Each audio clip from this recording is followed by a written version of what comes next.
Hello guys, welcome to अवसर academics. आज हम अपने चैप्टर इंडियन फॉरेन पॉलिसी के मेन टॉपिक पंचशील के ऊपर बात करेंगे। पंचशील ये बहुत ही इंपॉर्टेंट क्वेश्चन है, ये ज़रूर आता है पेपर में। 90% ये क्वेश्चन ज़रूर आता है, इसलिए इसके बारे में हम ढंग से अभी पढ़ेंगे। तो पंचशील क्या था? ये नेहरू जी ने 5 प्रिंसिपल्स दिए थे फॉर पीसफुल को existence among the nation in the world. मतलब दुनिया में सारे देश आपस में मिलजुल कर प्रेम से कैसे रह सकते हैं, एक दूसरे के होते हुए भी, बिना किसी को नुकसान पहुंचाए।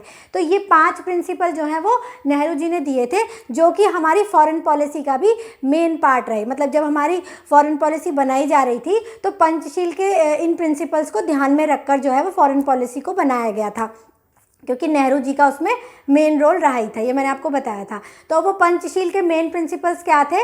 वो ये हैं, to respect the sovereignty and territorial integrity of each other. मतलब हमें एक दूसरे की सोवरेनिटी, मतलब सभी देशों को एक दूसरे की सोवरेनिटी का ध्यान रखना होगा, किसी की इंडिपेंडेंस में कोई खतरा नहीं करना है, और किसी की टेरिटोरियल इंटीग्रिटी मतलब किसी दूसरे देश में उसको तुड़वाने का, उसमें किसी तरह का पार्टीशन करवाने का, इस तरह का कोई काम नहीं करना है। सबको एक दूसरे की सोवरेनिटी का इज्जत करनी है। इसके अलावा non aggression on each other, बिल्कुल भी एक दूसरे के खिलाफ किसी तरह का कोई एग्रेसिव रवैया नहीं रखना है। मतलब ये नहीं कि ज़रा सी बात हुई और एक दूसरे के ऊपर अटैक कर दिया।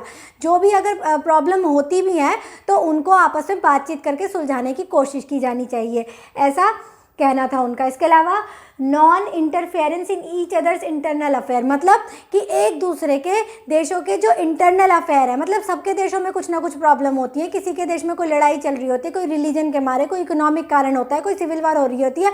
इसका मतलब ये नहीं कि आप दूसरे के देशों में इंटरफेयर करेंगे और उस मामले को ख़राब करने की कोशिश करेंगे। तो इन पंचशील के प्रिंसिपल्स के मुताबिक हमें किसी दूसरे देश के इंटरनल अफेयर में जो है किसी भी तरह का कोई इंटरफेरेंस नहीं करना चाहिए।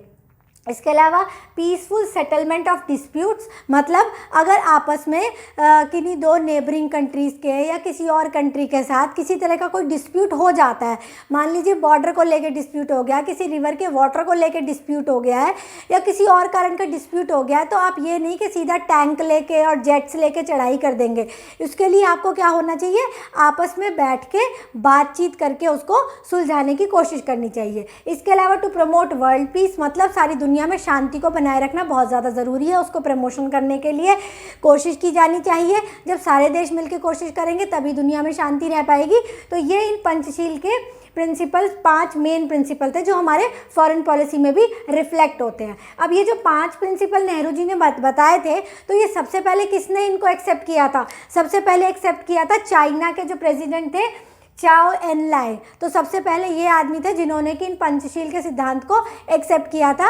हालांकि ये अलग बात है कि एक्सेप्ट करने के थोड़े दिन बाद ही 62 में जो है उन्होंने इंडिया पे अटैक कर दिया था, चलिए वो अलग बात है। तो ये पंचशील के 5 प्रिंसिपल्स हैं जो शॉर्ट नोट में भी आ जाते हैं और एज अ पार्ट और हमारी ये फॉरेन पॉलिसी भी बहुत ज़्यादा इम्पॉर्टेंट है।